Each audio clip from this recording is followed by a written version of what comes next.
Welcome to Words of Light for Today, a teaching ministry that shares godly principles while giving spiritual insight and divine revelation from the Word of God for the everydayness life brings. Be richly blessed as we join Linda Adkins. We're going to go back to 1 John chapter 2, and he says in verse 7, "Dear friends, I am not writing to you a new commandment, but an old commandment that you have had from the beginning. The old commandment is the message you have heard.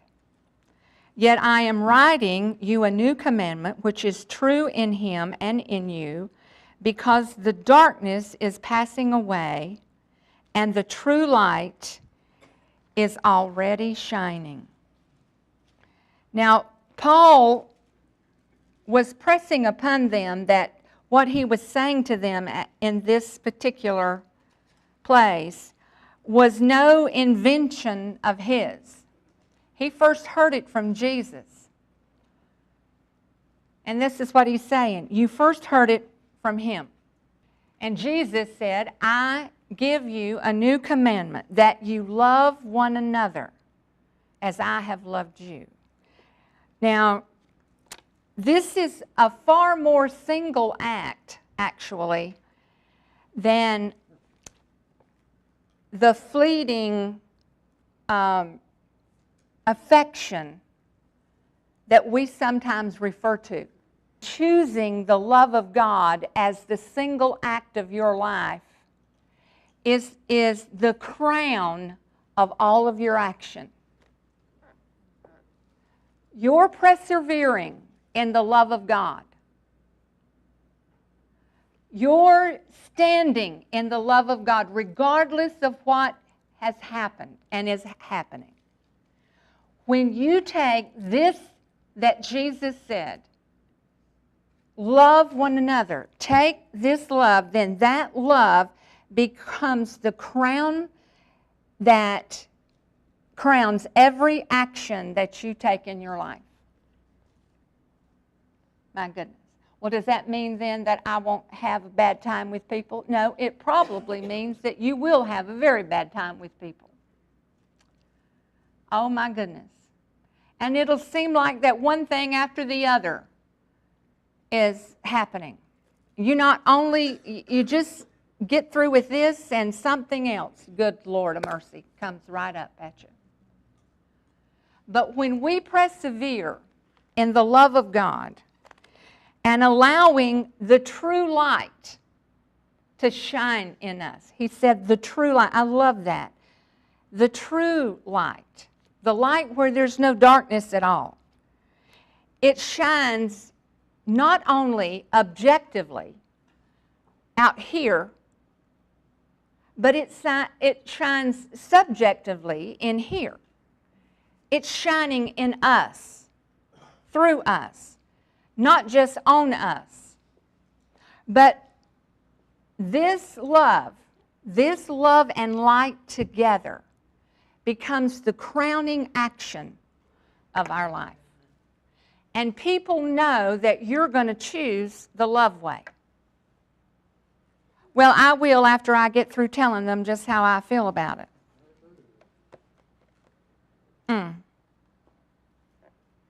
But you see, that's not what he wanted for us. This love is more powerful than that. This love will bring you through and help you bring others through with you. Because they see that in you. The one that there's the confrontation with or a problem with, they will see how you're reacting to what they just did and decide, I shouldn't have done that.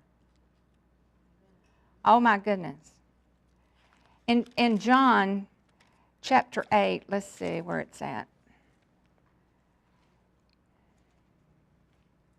He says, Jesus spoke to them again and said, "I am the light of the world." This is in John 8:12. "Anyone who follows me," listen to this, anyone who follows me will never walk in the darkness. Anyone who follows me, and we said last week that at the end of his message, by the time he gets to John 13 and goes to John 16, everything has changed from following him to abiding in him. But here in chapter 8, he said, I'm the light of the world, and anyone who follows me will never walk in darkness, but will have the light of life. This light is so powerful that it produces light. You have to have light for things to grow. Without light, there is no growth. Grass can't grow, trees can't grow, flowers can't grow, nothing grows. So out of this powerful light that God is, comes that life that he released in this earth. Oh my goodness. Now, when we begin to see that, we begin to realize that connected to this light is this powerful love that he has bestowed upon us. Oh my goodness. When you realize that he's not just wanting to shine this light on us, but he wants to shine this light through us, it's a total different situation. Totally different. Totally, one is objective, the other is subjective, and they're both powerful in their own right, but when that love shines out through you, it makes, like Jesus said, all men to know that you are my disciples. Now, when you put this love and light together, there is as much difference between external and internal light as there is between intellectual and spiritual. When you have external light, he said, you will not walk in darkness and you won't stumble. You won't stumble, you won't fall if you have this light. If you go by the light of the world, you're going to stumble because the light that is in the world is dark. But the light that he provides is an internal light that shines out of us and lights our way. Oh my goodness. You see, the thing that he wants us to see, if you walk in the light, as we've learned before, then you have such a fellowship with God and the Son. As you walk in this light, there is fellowship with the two of them. And the fellowship is enhanced because the Holy Spirit then is living on the inside of you. Oh, Lord. So, the relation between love and light is twofold. And let me give this to you.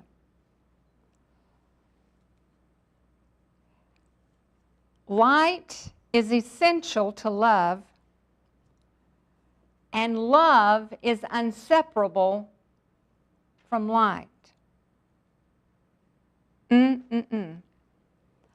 Love is essential, light is essential to love, and love is inseparable from light.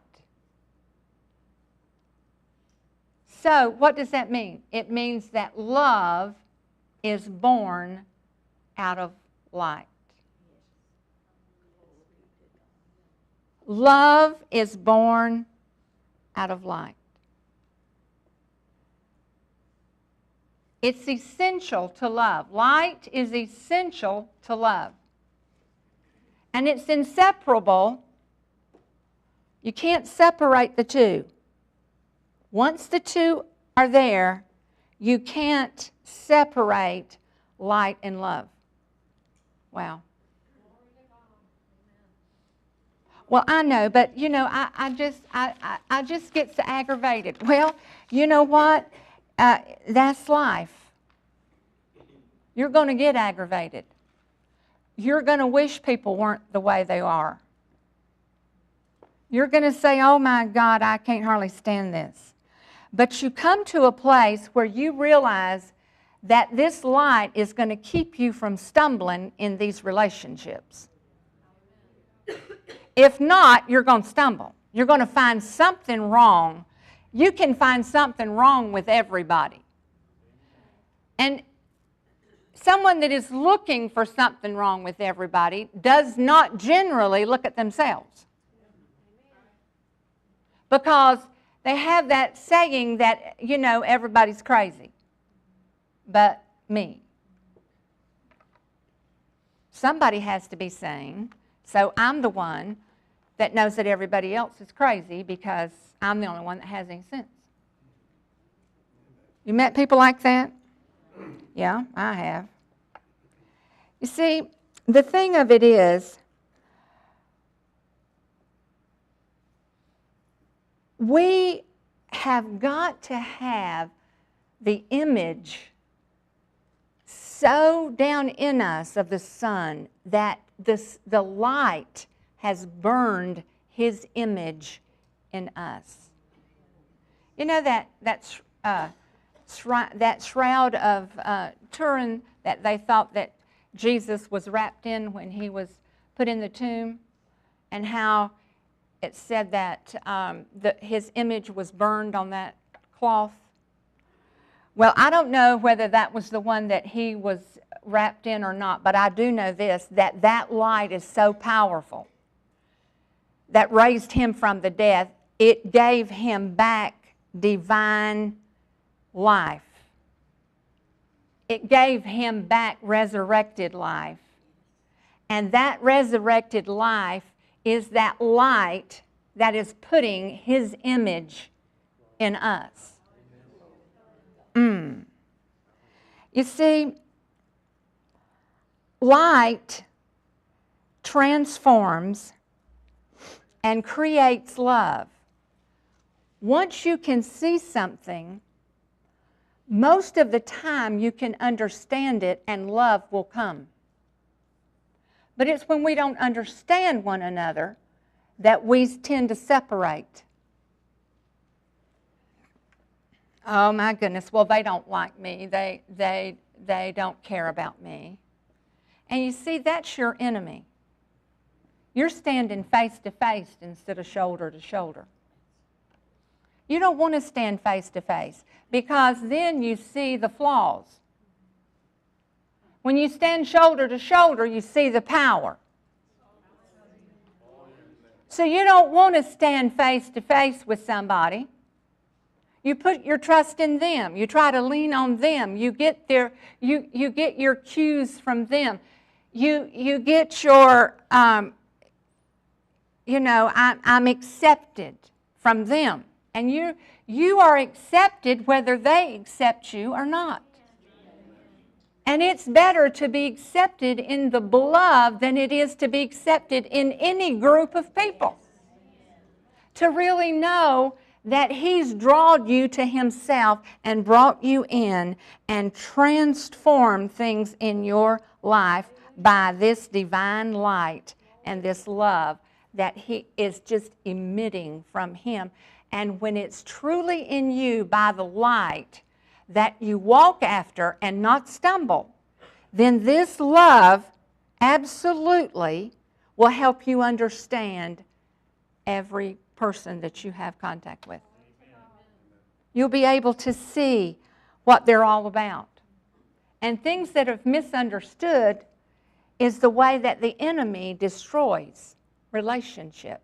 He destroys. He distorts. He's the prince of the power of the air, and he distorts what people say to each other. Oh my goodness. The nearest position that you can have with one another, listen to me, is through the love of God. The closest position. Well, I don't have to have that for my children. Yes, you do. Yes, you do have to have it for your children.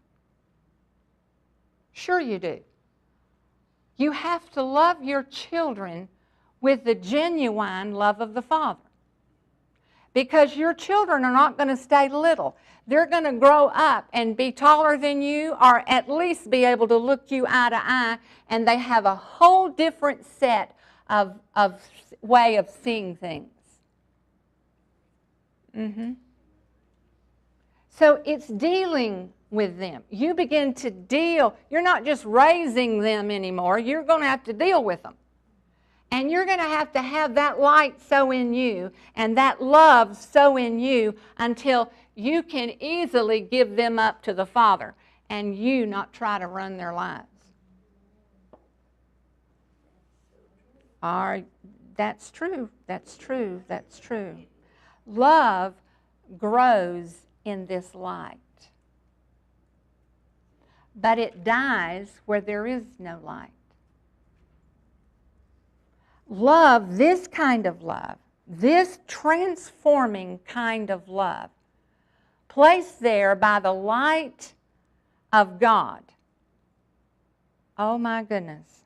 It grows in this light. And the closest that you get to your brother, it is because of this love that you have. It's the closest thing, the closest connection that you can have with somebody is through the Lord Jesus. Love can conquer in light. Love can conquer in light. It can conquer misunderstandings. It can conquer hurt feelings. It can conquer things that would have the potential to destroy. This love in light can conquer everything. Now listen, but this light, hear me, this light absolutely subdues the flesh.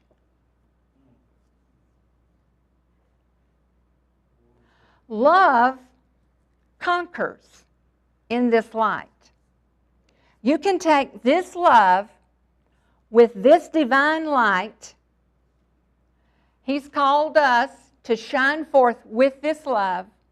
You can take this love and this light that is just burned within us, oh my goodness, and absolutely overcome anything in life.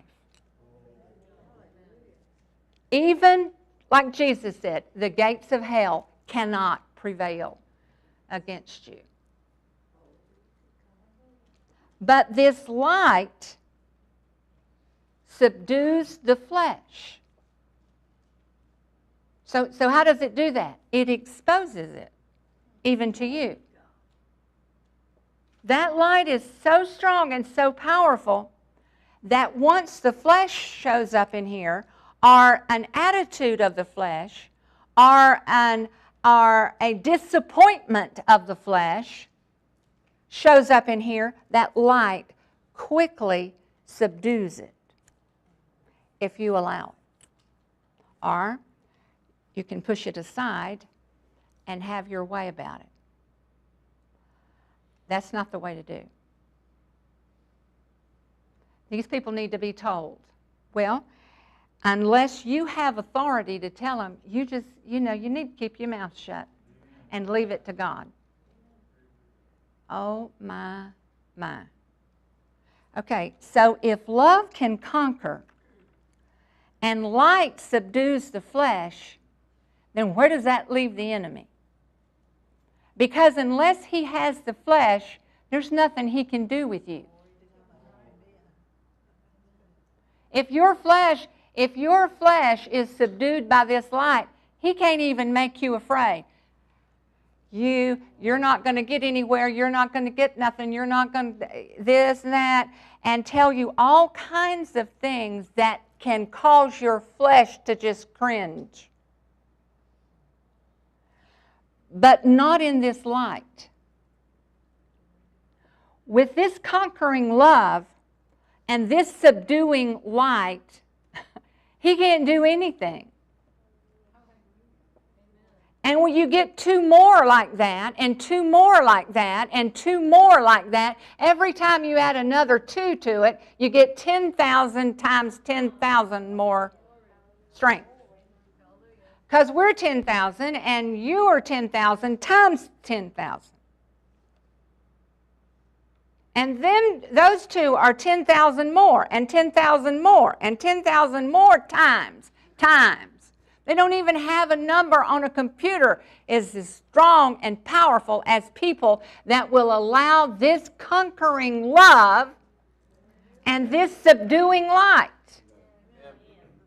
And it's simply because he said, I want this to shine forth in you. Wow. See, we haven't thought about it this deeply before. Oh, we know that Jesus is the light of the world and that we're called to be the light of the world, and we understand all that. But see, a lot of that is intellectual. It's not spiritual. You don't have a spiritual understanding of it. Because if you had a spiritual understanding of it, then you wouldn't have enemies that were bothering you.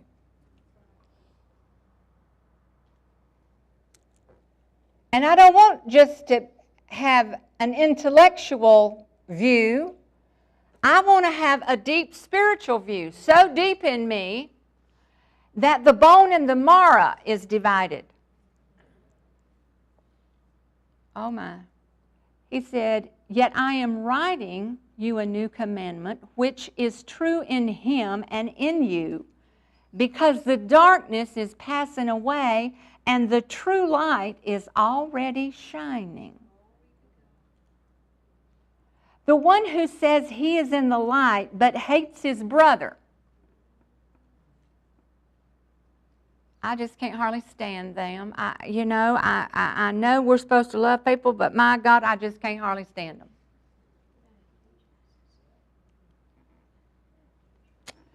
Well, here's what he says. The one who says he is in the light but hates his brother is in the darkness until now. The one who loves his brother and remains in the light, and there is no cause for stumbling in him.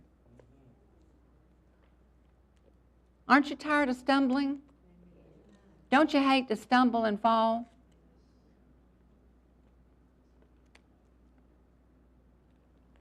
But the one who hates his brother is in the darkness, walks in the darkness, and does not know where he's going because the darkness has blinded his eyes. Now, isn't that a switch? Usually we say, the light's so bright, it blinded me. Get that light out of my face. Take that flashlight out of my face. And usually it's the light that blinds us. But this is said that the darkness has blinded. The darkness blinds. Now, if you didn't have that circled in your book, you should circle it. The light is so you won't stumble. The light is so you won't hate. The light is so you won't get aggravated. It helps you subdue your flesh, not their flesh. You won't ever subdue anybody else. So the only hope that you have is that his love and light in you changes you, so that what they do does not change you. Oh my God. Can't we see that? Now, the lust in us seeks the darkness. The lust for anything, the lust for more, the lust for this, the lust for that, it seeks darkness. It seeks to stay covered up. You see, here's what we need to realize. When we have this love one for another, it is the fruit that is produced by our communion and fellowship with Him. When we have this love for one another, when we choose this as our way of life, I'm choosing this, I'm going to get in this love, or know the reason why. And you see, I read to you last week that the Word of God perfects this love in you. What He said perfects this love. But what it does is, if we have this love, and we have this love one for another, then that is because we are enjoying a deep communion with Him in light. Because love is born out of this light. So it means it's born in us, shed abroad in us. He gave that light to us because, that love to us, because He illuminated us and caused us to see our sin and darkness. And you see, it is in this darkness, not in the light, that we stumble and fall. Because in the light and in this love, there is such conquering power that you can stop. I'm not thinking about that. I'm not going there, and you're my enemy, and you leave me. I resist you, and if I resist you, you have to leave. Wow. If you love God and you want a relationship with God, then He demands that we have a relationship with one another. Because His business is people. And if He goes to the trouble of putting His love, His life, and His light in you, He wants you to use it for other people. So you have this conquering love and this delivering light. You don't have an enemy that can stop you. You have been watching Words of Light for Today with Linda Adkins. For prayer or a free CD of today's message, please call 904-289-9727.